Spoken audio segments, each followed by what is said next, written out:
अस्सलाम वालेकुम ladies gentleman. भाई ऐसा हुआ कि कल हम लोगों ने, बल्कि पिछला जो हमने पॉडकास्ट रखा था उस पॉडकास्ट पे आप लोगों के बहुत सारे रिस्पांस है। फिलहाल इस पॉडकास्ट पे मैं क्वीन एंड जैक शो पे मैं हूँ शफात और मेरे साथ मौजूद हैं। Hello, I am Rebecca. आप रिबेका हैं। अच्छा भाई, क्या हाल है आप लोगों का? ठीक ठाक है, मज़े में, सेट हैं? अच्छा, पिछले पॉडकास्ट पे हम लोगों ने एक टॉपिक डिस्कस कर दिया था और वो टॉपिक था, एक साहब थे वो कह रहे थे कि यार हमारी बेगम जो उनको मेरी शक्ल पसंद नहीं है, और हमने उसके बाद हमें लगा कि डिस्कशन जो है वो इसके वाले से है कि ये खातून जो है ये टॉक्सिक है। ठीक है, उस वो चली गई वीडियो इंस्टाग्राम पे, वहाँ से चली गई टिकटॉक पे, वहाँ से हो गई वायरल, वहाँ से चली गई ट्विटर पे, तो बहुत गालियाँ आई हैं। क्यों? वो कह रहे हैं भाई आप कौन होते हैं लड़कियों को वो बताने वाले। तो मेरे ख्याल में पहले ये चीज़ ज़रा डिस्कस कर लेते हैं कि ये जो टॉक्सिसिटी होती है ये तो जेंडर पे महदूद नहीं होती, लेकिन जो लड़कियों की टॉक्सिसिटी होती है it is different from masculine toxicity. Your take on this? Masculine toxicity बड़ी, मैं ये नहीं कहूँगी सारे all men are toxic, but it's very common and it's probably because उनको ब्रॉटअप में स्टार्ट से ही उनके पेरेंट्स या उनके ग्रैंड पेरेंट्स ने कुछ चीज़ें पेट सिखाई हुई होती हैं। फॉर एग्जांपल वल्नरेबिलिटी जो है वो एक्सेप्टेबल नहीं है, वीकनेस शो नहीं कर सकते आप, समहाउ वो मैस्कुलिनिटी के अगेंस्ट है। और इस तरह की कुछ चीज़ें ब्रॉटअप में ही जब बताई हुई होती हैं तो वो शो करते हुए कुछ ट्रेट्स हैं जो लेटर ऑन या वो बिल्डअप करते हैं टॉक्सिक रिलेशनशिप को और मैस्कुलिनिटी को। स्पेशली उनके लिए फेमिनिज्म वर्ड जो है ना टोटली अनकॉमन है उनकी डिक्शनरी में। ये तो एक अलग बहस चली जाएगी कि हम फेमिनिज्म पे उस पर बात करना शुरू करते हैं। फिलहाल मैं ये बात दुरुस्त है, आई एग्री कि टॉक्सिसिटी, वो टॉक्सिक का उसका उर्दू कोई लफ्ज़ नहीं है, टॉक्सिसिटी ही कहेंगे हम इसको। टॉक्सिसिटी जहरीलापन। हाँ जहरीलापन, हाँ जहरीला अच्छा सही है। जो जहरीलापन है ये मर्द और औरत तक महदूद नहीं है, लेकिन मर्द और औरत का जहरीला बनने का तरीकाकार बहुत फ़र्क है। ठीक है, हाँ। वो इस तरह से कि लड़कियों को जैसे मैंने वो बताया था, और ये बात मैं खुद से नहीं कह रहा, ये इतनी जो थद्दे पड़े हुए ना किताबों के, ये मतलब ऐसे हमने फजूल में ही रखे हुए, इसमें भी कुछ काम की चीज़ें हैं। एक इन्हीं थद्दों में एक किताब पढ़ी हुई है एलेक्स कॉर्मंट की। एलेक्स कॉर्मंट वो फ्रेंच एक रिलेशनशिप एडवाइज़र भी है, साइकेट्रिस्ट भी है, साइकोलॉजिस्ट है। वो काफ़ी कुछ लिख भी चुका है, काफ़ी यूट्यूब पे उसकी वीडियोज़ भी हैं, उसने इस हवाले से काफ़ी कुछ लिखा है। वो मैस्कुलिनिटी नहीं, वो कहता है टॉक्सिक मेन और टॉक्सिक मैस्कुलिनिटी ये दो अलग अलग चीजें हैं। ओके। टॉक्सिक मेन के वो 4 ट्रेट्स बयान करता है, उसमें से एक मैंने खुद डाल दिया। पहला ट्रेट वो ये कहता है कि जब भी आपको कैसे पता चलेगा कि यार कि एक आदमी है जो आपके सामने, आप उसके साथ रिलेशनशिप रख रहे हैं, आपको लगता है कि मुस्तकबिल में आपकी इसके साथ शादी हो सकती है, तो आपको कैसे पता चलेगा? या शादी छोड़ो, आपको कैसे पता चलेगा कि ये एक आदमी जो आके आपके ऑफिस में आपके साथ वाले डेस्क पे बैठा हुआ है ये टॉक्सिक नहीं है? खुद तो आके नहीं बताएगा, अस्सलाम वालेकुम बाजी, मेरा नाम शफात अली है, मैं इंतहाई टॉक्सिक आदमी, ऐसे तो नहीं होगा ना। आपको खुद थोड़ी मेहनत करनी पड़ेगी उसके लिए।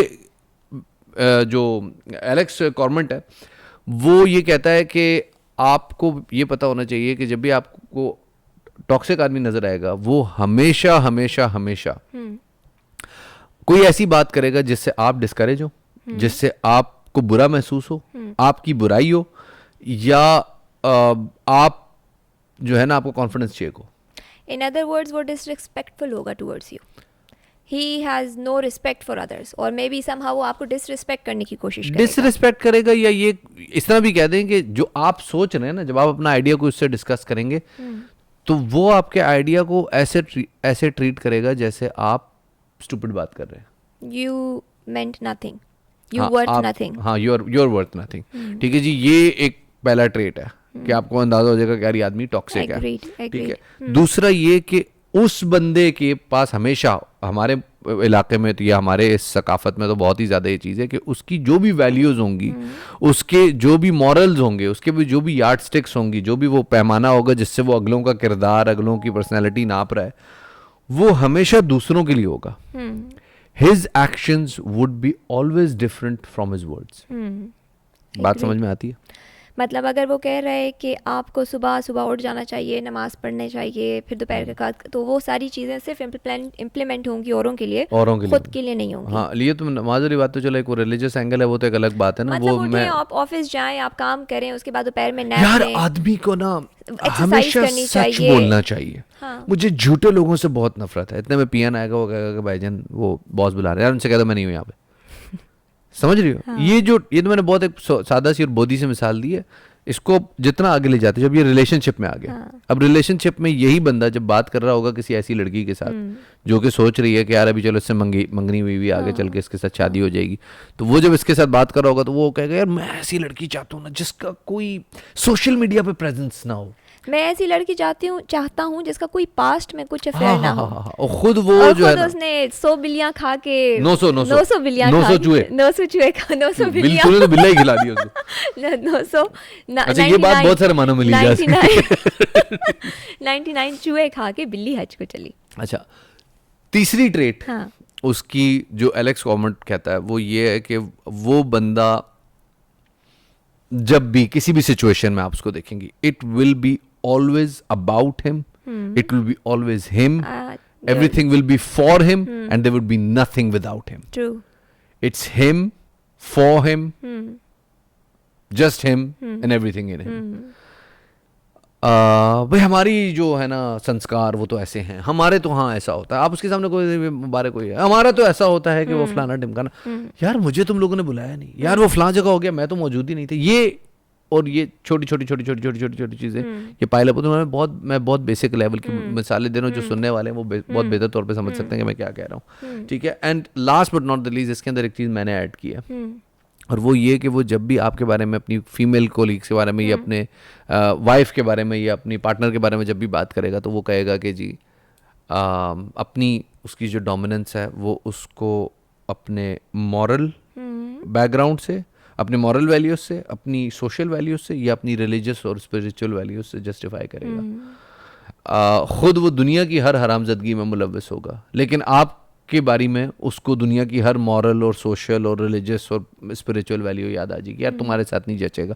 ये ट्रेट है कि भाई वो बंदा मेरे ख्याल में टॉक्सिक ये है। चार जो आपने बताई हैं 5 4 5 ये तो एब्सोल्युटली यही हैं, ठीक है, बट इनके साथ कुछ और भी हैं। मसलन जैसे हमने रिलेशनशिप की बात की, ज़रूरी नहीं है कि वो रिलेशनशिप अभी शादी में कन्वर्ट नहीं हुआ, देयर आर मेनी रिलेशनशिप्स जो शादी के बाद आपको पता चलते हैं वो टॉक्सिक हैं, ठीक है। For example treating your wife as a property, ठीक है, और कंसिडरिंग द फैक्ट कि वो जस्ट एक हाउस वाइफ है, उसको ऐसे ट्रीट करना कि भाई क्योंकि मैं जेंडर रोल में ये वो करना कि मैं कमा के लाता हूँ तो सारी रिस्पॉन्सिबिलिटी मेरी है, so you have to you know respect me because मैं कमा रहा हूँ, मैं ला रहा हूँ, म्यूचुअल अंडरस्टैंडिंग से तो कोई और बुराई तो नहीं। तुमने घर में घर के काम संभालने हैं, even picking up a broom would be against his masculinity, ठीक है ना।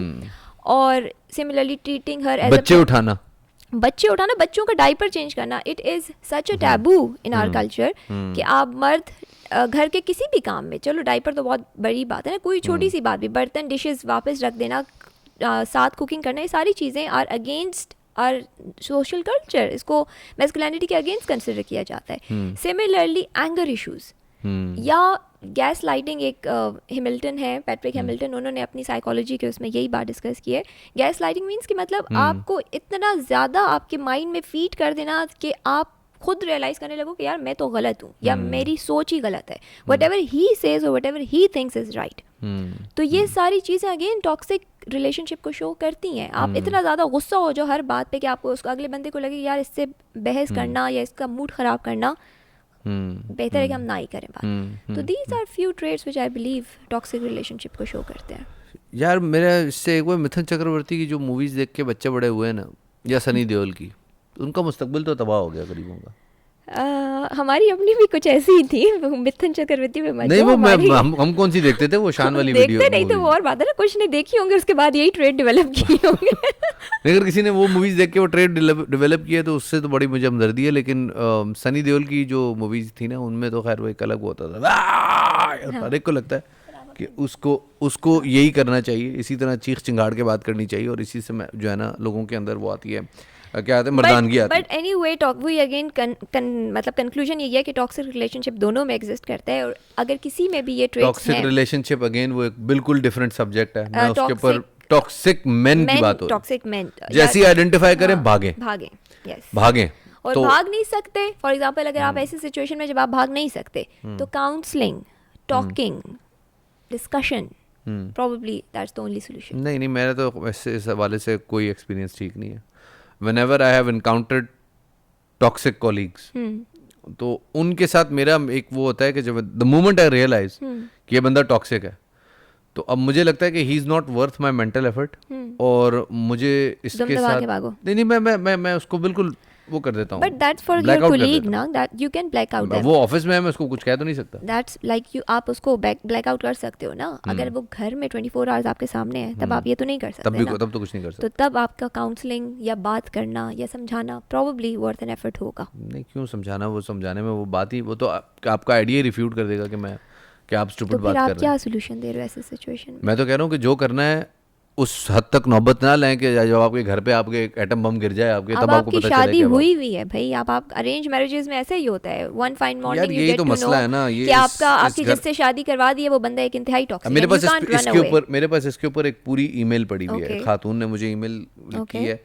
अभी हम बात कर रहे थे ना टॉक्सिक रिलेशनशिप्स की, तो उसमें उस खातून ने वो हमारी टॉक्सिक रिलेशनशिप वाली ईमेल उठाई है, वो हमारे टॉक उठाई है, उसको कोट करके उन्होंने मुझे एक ईमेल लिखी है जो ज़्यादा नहीं 6 सफ़ों की है। अच्छा, 6 पेजेस? 6 पेजेस मैंने काउंट किया है, ये तकरीबन 3,500 अल्फाज है।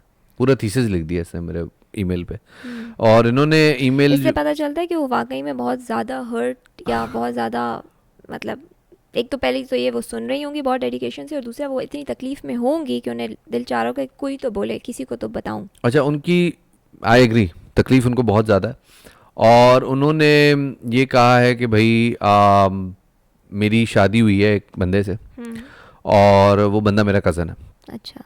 तो जब मैं वहाँ गई अपने ससुराल में, तो वहाँ पे मेरी ससुराल का रवैया मेरे साथ अच्छा नहीं था। हालांकि वो जो सास है मेरी, वो मेरी खाला है, तो उन्होंने, और उनके हस्बैंड फ़ौज में होते हैं, तो उन्होंने जो है छोटी छोटी चीज़ों के ऊपर मुझे जो है ना, वो पहली बहू के ऊपर होता है ना, वो टेस्ट फायरिंग कर रहे होते हैं, तो उन्होंने उनको ज़रा पहली बहू को ज़रा वैसे ऐसा क्यों है? क्यों? हाथ साफ करते हैं ना पहली बहू के। आखिरी वाली जो है, जिस तरह पहले बच्चे पे हम लोग सारी रिस्ट्रिक्शंस रखते हैं, तुमने इस वक्त सोना है, इस वक्त हाँ। उठना है, आखिरी वाले को खुला छोड़ा होता है। हाँ, तो ये इस तरह होता है। बहरहाल, तो कहते हैं इतनी ज़्यादा रिस्ट्रिक्शंस थी कि मेरे हस्बैंड जो है अगर मेरे साथ आके बैठते थे, तो मेरी सास जो है ना ऐसे यूँ घुरियाँ डालती थी उनको कि उठो यहाँ से, क्या बेहूदगी कर रहे हो, अपनी बीवी के साथ बैठ रहे हो, यानी कितना बड़ा गुनाह है ना। अच्छा, फिर उसके बाद बार बार ताने देना कि तुम लोग गांव के बैकग्राउंड से, तुम लोगों को कुछ नहीं पता, हमारे तौर तरीके बहुत फ़र्क हैं, तुम लोग जाहिल हो वगैरह वगैरह, इंसल्ट करना मुसलसल। फिर कहती हैं कि जी जब मेरा पहला बेबी हुआ, तो मेरे पहले बेबी के वक्त मेरा सी सेक्शन हुआ था, तो जब मेरा सी सेक्शन हुआ तो उसके बाद इनका बड़ा जोर था कि अभी तक बेड पे क्यों हो, बेड रिडन क्यों हो। एक हफ्ते बाद ही उन्होंने मुझे वो चीखना चिल्लाना शुरू कर दिया, मेहमान आ रहे हैं तो उठक बैठक हो रही है, हमारे तो इतने बच्चे होते थे, हमारे तो, हम तो पता नहीं शेर की बच्चियाँ थी, हम तो नाश्ते में चीता खाते थे, इस किस्म की बातें। फिर उसके बाद ये कहती हैं कि जी मेरी पोस्टिंग आ गई, हमारे हस्बैंड तो, मैं ज़रा अलग अपने हस्बैंड से, उनको बड़ा वो हुआ, तो इन्होंने, इनके चूँकि फादर इन लॉ भी फौज में और उनका बड़ा सर्कल है, तो उन्होंने वहाँ पे कुछ लोगों से कहलवा के इनकी सुनगुन लेनी शुरू करवा दी कि क्या हो रहा है इनके घर में, कौन लोग आ रहे हैं, कौन लोग जा रहे हैं। और ये अपनी जो आने वाले घर में आने वाले लोग थे उनसे जो बातें करती थी, वो सारी खबरें, अभी क्या सिस्टम था मुझे नहीं पता, लेकिन सारी खबरें सास ससुर तक पहुंच रही थी। छुपे हुए कैमरास तो नहीं लगाए? हाँ, मुझे भी यही लगता है, मेरे को बग लगाया हुआ था। अच्छा, उसके बाद फिर इनके हस्बैंड की जॉब में एक और जगह पोस्टिंग आई, तो एक और जगह भी गई, वहाँ पे भी पहले 2 महीने सुकून गुजरा, फिर 2 महीने बाद बग्स लग गए, और फिर उसके बाद दोबारा से, तो मुसलसल एक जहनी टॉर्चर। और उसके बाद कहती हैं कि जी बड़े मज़े की बात ये हुई कि जब मेरे हस्बैंड का एक इशू आ गया और he had to fall back, और वो कुछ अरसे के लिए उनकी नौकरी में एक प्रॉब्लम हो गया, तो मुझे अपने सास ससुर के साथ रहना पड़ा, और वहाँ पे मेरी बड़ी कैरेक्टर असैसिनेशन हुई, और उन्होंने मेरे शौहर को ब्रेन वॉश करना शुरू कर दिया। मीनवाइल मेरे देवर की शादी हो गई, और देवर की शादी हुई तो फिर वो बड़े, मतलब सब लोग हैप्पी होना शुरू हो गए वगैरह वगैरह, and it goes for a long list, जिसके अंदर ये होता है कि इनकी जो सास साहिबा हैं, इनके जो ससुर साहब हैं, इनकी जो नई देवरानी साहिबा हैं, ये टीम अप हुए में हैं, सब इनके अगेंस्ट हैं, और इनसे कोई वो नहीं करते। अलबत्ता जो इनकी ईमेल में सबसे अच्छी बात है वो इनके हस्बैंड बहुत सपोर्टिव है। Finally I was about to say कि इस सारे सिचुएशन में खामंद कहाँ सोया हुआ है, वो किस हाथी के कान में सोया हुआ है। अच्छा, उसमें एक ऐसा किस्सा भी है, कहती है कि चूंकि वहाँ पे पानी का मसला है जहाँ मैं रहती हूँ, तो लिटरली ऐसा भी हुआ है कि शादी के बाद मैं एक दिन बाथरूम से निकली, तो मेरी सास के सामने मेहमान बैठे हुए थे, तो उन्होंने एकदम मेहमानों के सामने मुझसे पूछा कि तुमने पानी से वॉश किया है और किस चीज़ से वॉश करते हैं? तो मतलब अंदाजा करो, पानी तो एक वो है ना, Oh my, मसला है ना पानी luxury का। है वहाँ पे, ये कहाँ हाँ, रहते हैं, ये कौन सी मुझे नहीं जगह आइडिया है? मैं, और अगर होगा भी तो ऑब्वियसली क्योंकि इन्होंने बड़ी तीन चार पैराग्राफ्स अलग अलग लिखे हैं कि आपने मेरी आइडेंटिटी रिवील नहीं करनी। आई कांट इवन इमेजिन कि वो कितने मुश्किल लाइफ गुजार रही होंगी। और ये तो एक हमारे पास स्टोरी आई, इस तरह की हजारों स्टोरीज अच्छा, होंगी फिर यार। ये भी इसमें है ना, अब ये स्टोरीज आती हैं लेकिन फिर मुझे यहाँ पे वो लोग भी याद आते हैं कि जैसे ही हम टेलीविजन पे इस किस्म को ड्रामा दिखाते हैं ना, लोगों को एकदम दुम पे पैर आता है कि ये कौन सी जगह पे होता है, ये कहाँ दिखाते हैं, ये रियल लाइफ स्टोरीज हैं ब्रो, ये रियल लाइफ स्टोरीज हैं जो हम आपको दिखा रहे हैं, जो आपके सामने डिस्कस कर रहे हैं। ड्रामे भी इन्हीं चीज़ों में बनते होते देखो ड्रामों में बात ये इस वजह से होती है कि सिर्फ ये बातें दिखाई जाती हैं, हैं। पॉजिटिव कुछ नहीं दिखाया जाता। एग्रीड ठीक है ये ना? तो एग्रीड। उस पे ये पॉइंट तो agreed। पॉइंट करने का मकसद सिर्फ ये होता है कि कभी कुछ पॉजिटिव भी दिखाओ ना। अगर आपने ड्रामों में चलो दिखाना है, वो खैर बहस किसी और तरफ चली जाएगी, वो बहस किसी और तरफ चली जाएगी, लेकिन ये पॉइंट कि नई आने वाली बहू, उसके ऊपर मतलब एक ऐसा हो जाता है, एक ऐसा सिस्टम हम बना देते हैं जैसे वो यहाँ पे आ गई तो उसको आते के साथ ही पहले दिन जलन हो जाना चाहिए, उसको हमारे घर का सारा सिस्टम समझ में आना चाहिए, कोई चीज़ 19 से 20 नहीं होनी चाहिए, बस वो आए और हर चीज़ ना वो मैजिकली ठीक हो जाए। वाई तुम्हारी अगर बहू आई थी तुम उसके साथ क्या करोगी? यार मेरी बहू आई तो पता नहीं, गॉड नोज मैं क्या करूंगी, आई डोंट नो। मैंने अभी तक खराट सास बनोगी? मैंने अभी तक ये सोचा हुआ है कि उसको मैं शुरू से पहले दिन से एक उसका अलग स्पेस दे दूंगी, ताकि वो अपनी स्पेस पे खुद ही अपनी, वो एक कहते हैं ना, अपने होम ग्राउंड बनाए, खुद ही अपने पर फैलाए, जितना जितना एक्सपोजर चाहती है। आती है, मिलती है, बैठती है, बहुत अच्छी बात है। नहीं रखती तो अपना सेपरेट पे खुश रहे। As long as my son is happy, I would say कि सही है, ठीक है। This is what I believe. हो सकता है आगे जाके मैं कोई बहुत बुरी सांस बन जाऊं, आई don't no, but this is what I think. और मैं अपने इस पॉइंट अगेन, मैं इस बात को क्यों इस तरह कहती हूँ, बिकॉज अभी मेरे भाई की शादी होने वाली है, ठीक है ना, तो दिस इज व्हाट माई अम्मी थिंक्स कि अब आएगी, क्योंकि हम एग्जाम्पल सेट जो करते हैं वो हमेशा हम देखते हैं ना, किसी को तो देख के तो करते हैं। तो मुझे अम्मी की ये सोच बहुत अच्छी लगी कि उसको अलग स्पेस दो, वो जो मर्जी करती है करे, बैठे, क्योंकि I think this is the main पहली चीज़ जो एक बहू एक्सपेक्ट करती है, कि उसको थोड़ी सी स्पेस मिले जहाँ पे वो खेल सके अपना अपने ग्राउंड पे। हमारे घर में जब आ जाती हैं कभी भी नई बहुएं, तो उनसे आपकी बात, नई एक्सपेक्टेशन का लेवल बहुत हाई होता है। उसे खाना भी आता हो, वो कुकिंग में भी अच्छी हो, वो क्लीननेस में भी अच्छी हो, मिल मिलाप पे भी अच्छी हो, सब कुछ में अच्छी कोई एकदम से नहीं होती। टाइमली थोड़े टाइम के बाद सब कुछ बेहतर हो जाता है। अच्छा, इसमें मेरे ख्याल में एक बहुत बड़ी वजह है कि हम एक, चूंकि आपको पता है ना, कल्चरल मिस आइडेंटिटी का शिकार हैं। हमारी अपनी कोई आइडेंटिटी नहीं है। हम मजहब पढ़ते हुए अरब हो जाते हैं, मजहब पढ़ते हुए अरब हो जाते हैं, हम सबक पढ़ते हुए अंग्रेज हो जाते हैं, और रहने वाले में हम लोग हिंदुओं की कल्चर फॉलो कर रहे हो। नहीं, इंडियन कल्चर, हिंदू कल्चर नहीं, इंडियन कल्चर, यस। तो अब जैसे मिसाल, और plus we take it for granted, हम मजाक उड़ाते हैं। सास गाली देवे देवर जी समझा देवे, ससुराल गेंदा फूल। ससुराल गेंदा फूल क्यों? सास गाली दे रही, क्यों दे रही गाली? भाई हमारी बहू नहीं, हमारी बेटी है। भाई नहीं है वो आपकी बेटी, सॉरी भाई, बेटियां आपकी वो हैं जो आपके वतन से पैदा हुई हैं। सही। बहू आपकी बहू है। दूसरी तरफ ये भी कहते हैं कि हमारी बेटी नहीं बन सकती, हमें ये बात पता है कि हमारी बेटी नहीं बन सकती। इंडियन कल्चर में सास और ससुर बहू की ऊपर लाइबिलिटी है, ठीक है। अरब कल्चर में नहीं है, इसलिए इस्लाम में कोई तस्वर भी नहीं है सास और ससुर का। हाँ, बस ये है कि थोड़ा एहतराम करना चाहिए, इससे ज़्यादा नहीं है। ये जो है ना कि नहीं जी आप मतलब घर बार भूल जाए, ना आपकी कोई पर्सनल लाइफ है ना कुछ है, आप बस जो है ना वो लगे। लेकिन इन सब चीज़ों के साथ साथ इस खातून की स्टोरी में मुझे एक झोल नजर आया। I don't know if you agree with it or not. हर बंदे को इनसे प्रॉब्लम है। हाँ, नई आने वाली को भी, नए देवर देवरानी को भी, सास ससुर को भी।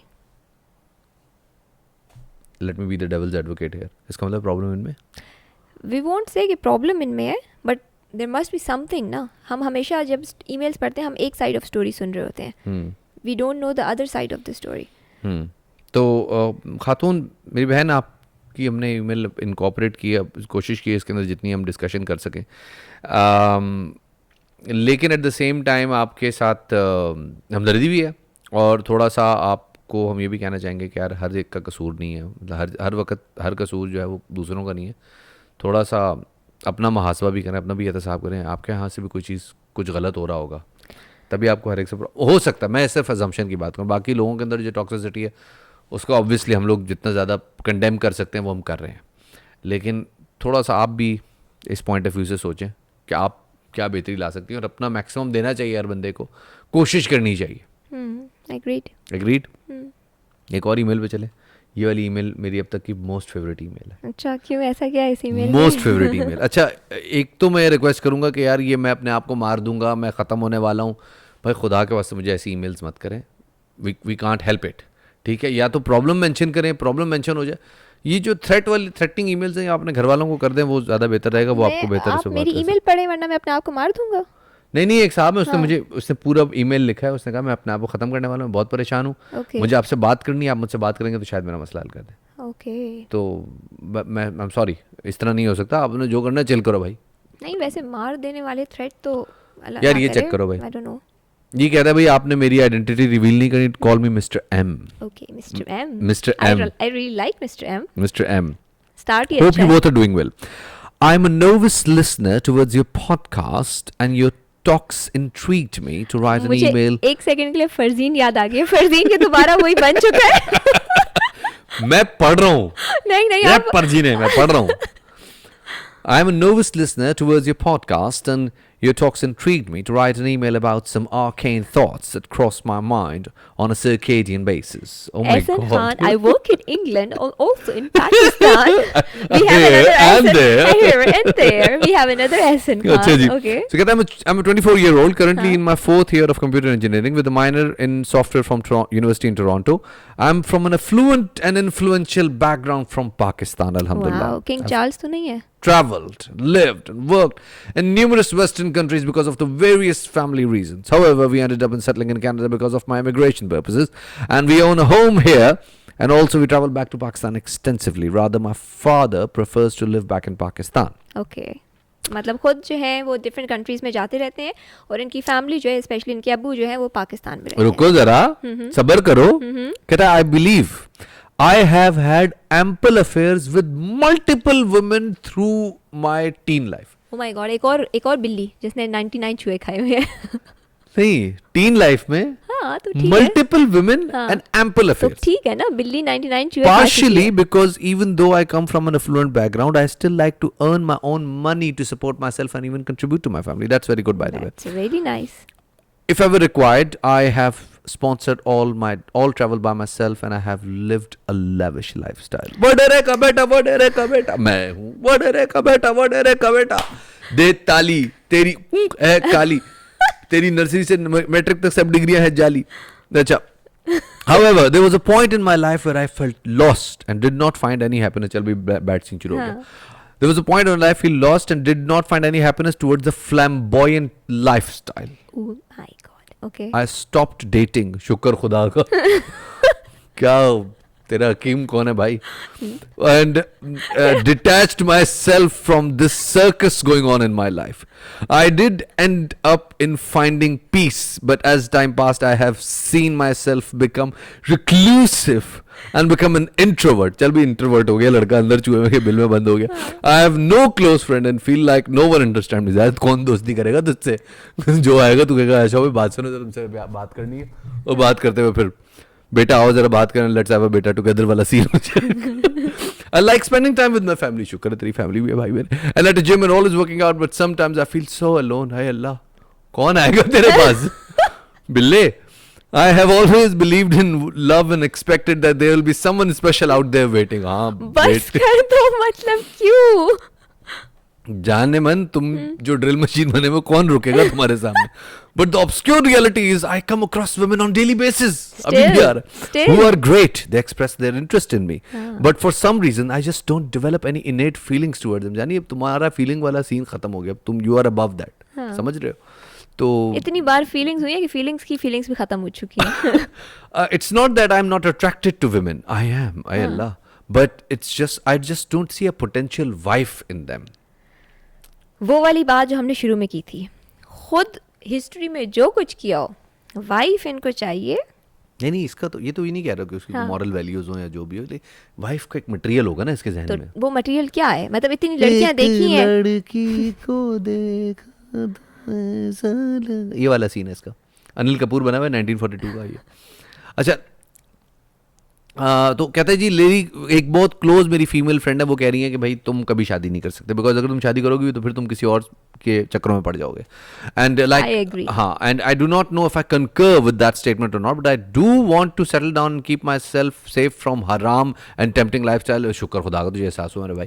From and becoming an arduous task, sorry. I do not want to sound like a narcissist, but I am handsome, eloquent and pragmatic bachelor यार मैं देखना चाहती हूँ who जितनी most तारीफ इन्होंने girls खुद की would की है die ना. to be with. Oh my God. God. Who is that man? Bring me my English cup of tea with some English biscuits. नहीं यार, आखिर में पता है मिस्टर बीन निकलेगा ये. मिस्टर एम, आपने जितनी अपनी तारीफें की और जितना जबरदस्त अपना पोर्ट्रेट बनाया है ना, मुझे और ज्यादा. Handsome, eloquent and pragmatic bachelor. Oh my God, who most girls would die to be with. But I still like to keep my distance. I seriously think कि मुझे इस बंदे को देखना है. एक बार मैंने इसकी शक्ल जरूर देखनी है. जितनी अपनी तारीफें ये कर चुका है. लेकिन फिर भी नार्सिसिस्ट नहीं है. नहीं है. ऐसे नहीं कहना नार्सिसिस्ट. हाँ. तो बस हाँ. पाप लगेगा. No. But I still like to keep my distance because I'm waiting for that one person who I can spend the rest of my life with. Unfortunately, अफसोस की बात भी है यहाँ पे. I have not been able to find her yet. Hence, I leave a question before you to address. Is there true love out there or just a fallacy? यार Shakespeare आ गया यहाँ पे. हाँ भाई शेक्सपियर साहब, ऐसा है कि आपके पास जो तेल के कुएं हैं कनाडा में, उनमें से 2-4 लीटर यहाँ भेज दिया करो मेरे भाई. बहुत हालात खराब है. And I hope with this email is not too tedious to read. Tedious? It's fun, man. Come on. भाई पहली तो बात ये है कि मैं समझता हूँ कि आप और मैं हम अपना लाइफस्टाइल स्वैप कर लेते हैं. अच्छा, बिल्कुल बिल्कुल करते हैं. स्वैप करने देती हूँ भाई मैं हम आपको जाते हैं swap. कनाडा, देखो ये आ जाए पाकिस्तान. देखो मेरी बात सुनो, आप पहले तो स्वैप कर नहीं सकते. हाँ. क्योंकि उसकी पर्सनालिटी जितनी चार्मिंग और जितना वो हैंडसम और जितना खूबसूरत Eloquent and precious. वो सारी क्वालिटीज आपको पहले लानी पड़ेंगी. दिल्लियों के नाम है ये सारे. मतलब क्या कह रहे हैं फिर से यार. लड़कियां डुली जा Hello. रही हैं. वो वाली- Eloquent pragmatic bachelor. वो वाली नहीं है. सैफ अली खान का जो गाना है, हाँ. वो लड़कियां जो वो उसका जब भी कोई लड़की देखूं मेरा दिल दीवाना बोले ओले ओले ओले. ये वो है. ये वो वाला है. हाँ ये सही बात है. अच्छा ये राजा इंदर भी है अपनी जात में ना. मतलब मुझे तो लग रहा है ये वहाँ कनाडा में जहाँ रहता है उधर ये एक झूले पे बैठा होगा, इधर अंगूर पड़े हुए. सामने ना 4 लड़कियां वो बिल्कुल ट्रांसपेरेंट साड़ियों में खड़ी हुई, इसके मुंह में अंगूर डाल रही होंगी, और ये बिल्कुल ऐसे ना राजेंद्र बना हुआ, और वहीं से यूं पानी पे चपाका मारा, उतरा 2-4 कदम लिए, वहीं पे गया एक और स्विमिंग पूल में डिपकी में बाहर आया, फिर इस तरह करके चौड़ा होकर लेट गया, फिर एक आई उसने आके मुंह में अंगूर का दाना डाल. ये वो वाला है, वो वाला लग रहा है. लेकिन स्टिल यार चलो इसको एहसास तो है ना कि ये लाइफस्टाइल जो है ये गलत है, और मुझे एक बंदी बीवी चाहिए. कौन सी बीवी हो सकती है? देखो मैंने कहा ना कि इसको जो बीवी चाहिए, पहली बात तो ये कि जितनी वैरायटी ये देख चुका है अपनी संदूक जिंदगी. फटक करवा. उनकी भी माशाल्लाह शादी की उम्र है, तो करवा देते हैं उनसे. लेकिन देखो इसने सारी बातें तो बता दी, इसने ये नहीं बताया कि वो इसको किस तरह की बंदी चाहिए. मतलब इसने अपनी जिंदगी में इतनी एम्पल अमाउंट खुद ही कह चुका है, इतनी ज्यादा देख चुका है, तो कुछ तो डिस्क्राइब करे ना किसे चाहिए किस तरह की. हजारों तो इसकी जिंदगी में आ चुकी हैं, तो why they are not the perfect fit, और इसकी जहन में परफेक्ट फिट है क्या? अच्छा एक बात मैं बताऊं, ये तो खैर हंसी मजाक बहुत एक तरफ हो गया. मुझे ये लगता है कि ये वाली जो सिचुएशन होती है ना, जिसमें आप एक प्ले बॉय फील में होते हैं और फिर आप प्ले बॉय बनते बनते आप, अब मैं कहना नहीं चाह रहा, लेकिन एक हमारे मुल्क के बहुत फेमस आदमी हैं, उनकी जुबान भी अपने बारे में ऐसे ही है. आप चाहते हो कि आपको गालियां? नहीं मैंने अभी नाम नहीं लिया कुछ कोई. भी नहीं, जैसे अगले बंदे तो बिल्कुल रोटी को चोची कहते नहीं हैं मैं ना? सिर्फ बता रहा हूँ कि जब आपका एक प्ले बॉय लाइफस्टाइल होता है ना, जब आप, और आपका माशाल्लाह ये वाला लेवल होता है कि आपको यू डोंट नो कि how much you are earning और कहाँ से आ रहा है और कहाँ पे जा रहा है, बट आपका एक लाइफस्टाइल होता है, और आप जिस चीज़ को जितना ग्लैमराइज करते हैं वो जब आप नज़दीक से जाके देखते हैं तो फैक्ट है कि वो आपको लगता है कि अच्छा बस ये इस चीज़ के लिए मैं इतना तड़प रहा था. आप यहाँ से सोच रहे हो मर्सिडीज एस क्लास हो और मैं उसमें जाके बैठूंगा, जब बैठ के एक आधा घंटा चला लेता, आप कहते हैं अच्छा ये चीज़, मतलब इसमें क्या बड़ी बात है, तो ठीक है मेहरान में भी अच्छी सीटें लगवा दूर लो. के ढोल सुहाने. तो मेहरान जरा ज़्यादा हो गया. हाँ. लेकिन चलो मतलब और किसी गाड़ी में भी हो सकता है. तो कहने का मकसद ये कि ये सारी चीज़ें आपको एक इमोशनली डेंट देती हैं. हाँ. तो आपको जब आप ये जो एनिमल इंस्टिंक्ट है ना, जब आप इसको अपना बेकाबू छोड़ देते हैं तो आप ये सब कुछ बन जाते हैं। Very right. देखो हर चीज़ में म्याना रवि या मतलब मीडियम जो है ना, वो इसी वजह से आइडियल कंसिडर किया जाता है। बहुत ज़्यादा हर चीज़ की ज़्यादती इज़ गोना बी टॉक्सिक, चाहे वो पैसे हो, चाहे फेम हो, चाहे वो कोई भी चीज़ हो। कभी भी कोई चीज़ ज़्यादा हो जाएगी तो वो टॉक्सिक हो जाएगी, because we as a human, हम लोग जो है ना, हमें नहीं पता कि अपने आप को हम एतदाल में कैसे रखें। मुझे मैं आपस की बात बताऊं, कोई भी खातून, मैं कम से कम जितनी मेरे जहन में आ रही है इस वक्त, आप उसके सामने किसी ऐसे बंदे की प्रोफाइल बताए ना कि यार ये आदमी है, ऐसा है, वैसा है, वैसा है, वैसा है, वैसा है, लेकिन बीवी ढूंढना चाह रहा है, मुझे तो लगता है हर लड़की इंटरेस्ट लेगी। हाँ, हर लड़की तो नहीं, लेकिन यस, तभी तो वो कह रहे हैं कि लड़कियां मुझ पे डुल रही हैं। मतलब जहाँ देख रहा है ऐसे ही ईदी एम्बुलेंस साथ लेके निकला करो मेरे भाई, लाशें भी उठानी होती होंगी लड़की को, मैं देख देख के मर रही हूँ तो वो पीछे पीछे चल रही हो, कॉन्ट्रैक्ट कर लो किसी के साथ। मतलब वाई, मतलब ये भी मुझे वो नहीं आता ना। मिसाल के तौर पे लड़कों को किसी लड़की के बारे में पता चले कि यार ये लड़की जो है ये तो मतलब जहाँ चल रही है तो वहाँ 3-4 आशिक इसके साथ हैं, तो वो लड़के एकदम बोझेंगे, नहीं यार मैं ऐसी लड़की के साथ शादी नहीं कर सकता। ऐसा कोई नहीं होता, लड़के ऐसे हो जाते हैं। सती सावित्री चाहिए होता है ना लड़कों में, पता नहीं, मेजॉरिटी तो मैंने ऐसे लड़कियों में तो ऐसा नहीं होता कि उनको सता सावित्रा चाहिए। हाँ, लड़कियों में भी होता है यार, लेकिन ये अगेन नहीं, लड़कियों में भी होता है, लड़कियों को चाहिए होता है। जब अगेन वही डुअल उसकी वाली बात कि आप अपने लिए कोई और कैरेक्टर सेट करते हो, लड़कियों के लिए कोई और आपने कैरेक्टर सेट किया होता है। लड़कियों को भी चाहिए होता है, बहुत सारी लड़कियां ऐसी होती हैं जिनको ऐसा चाहिए होता है जिसका कोई पास्ट ना हो, बल्कि लड़कियां तो ज़्यादा पॉसेसिव होती हैं इस मामले में। अगर कोई पास्ट होता भी है तो उनको सारी जिंदगी नहीं भूलता कि इसका पास्ट जो है वो फलां भी इसकी पास्ट थी, फलां भी इसकी पास्ट, वो जब जब सामने आती है वो बार बार दोबारा रिमाइंड उसे हॉन्ट करता रहता है। तो कैसे नहीं होता, होता है लड़कियों में भी। मेरे तो ख्याल में लड़कों में नहीं होता, लड़कों को कोई फर्क नहीं पड़ता कि उसकी का जितना पास हो, जितने पास हाँ, अभी करंटली अगर वो मेरे साथ है तो बस सही है मेरे साथ। ऐसे कौन से होते हैं भाई यार, मैंने तो देखे हैं बहुत सारे में जो गैरत के नाम पे, इज्जत के नाम पे कत्ल होते हैं। क्यों होते हैं वो? गैरत और इज्जत के नाम पे कत्ल नॉर्मली बहनों को करते हैं, बीवियां कम ही होती हैं। इसलिए करते हैं कि वो शादी कर रही है। बहनों को कम कर, बहनें ज्यादा होती हैं, बीवियां अल्लाह माफ करे। तौबा तौबा तौबा, क्या घटिया हरकत है। हंस क्यों रहे यार भाई, we are laughing at this. आपने हंसी शुरू की, मैं तो नहीं। तौबा तौबा तौबा। बट एनीवे यार भाई, देखो मेरा आपके लिए ये मशवरा कि पहले आप ना रिट्रीट करें। मेरा मशवरा है आपको, मैं I am not a psychiatrist या कोई रिलेशनशिप गुरु नहीं हूँ, मैंने कोई लोगों की शादियाँ नहीं कराई हुई। मैं सिर्फ आपको अपनी ऑब्जर्वेशन में जो मुझे आप समझ में आ रहे हैं मैं उस हिसाब से आपको एक बात कर सकता हूँ। मुझे लगता है you need to retreat bro, और आपको you need to identify yourself, who are you. जब आपको पता चल जाएगा ना कि आप कौन है, तो फिर आप ऑटोमेटिकली अपने हिसाब से कोई ना कोई देख भी लेंगे, सिलेक्ट भी कर लेंगे, और हो सकता है शायद आप उसके साथ बातचीत करें, आपको वाइफ मटेरियल भी मिल जाए। लेकिन ऐसे नहीं हो सकता कि आप ऐसे के ऐसे रहें और आपकी ज़िंदगी में कोई बंदी आए और आपको ऐसे शूं करके कर दे। मतलब वो ज़माना चला गया कि जब सिंड्रेला के पाँव में एक जूता आता था और वो उसको राजे अंदर मिल जाता था, ऐसा नहीं होता। और अब वो उसके पास वो फेरी गॉड मदर भी नहीं आती जो ऐसे ही घुमाए और वो कद्दू से वो बन जाए, बग्गी बन जाए। अब ऐसा नहीं हो रहा आजकल ज़माने में। तो थोड़ा सा अपने आप को रिट्रीट करें, अपनी आइडेंटिटी ढूंढें जिसमें आपको मिले, और plus distract yourself, I mean try to find some, क्या कहूँगा, हॉबी।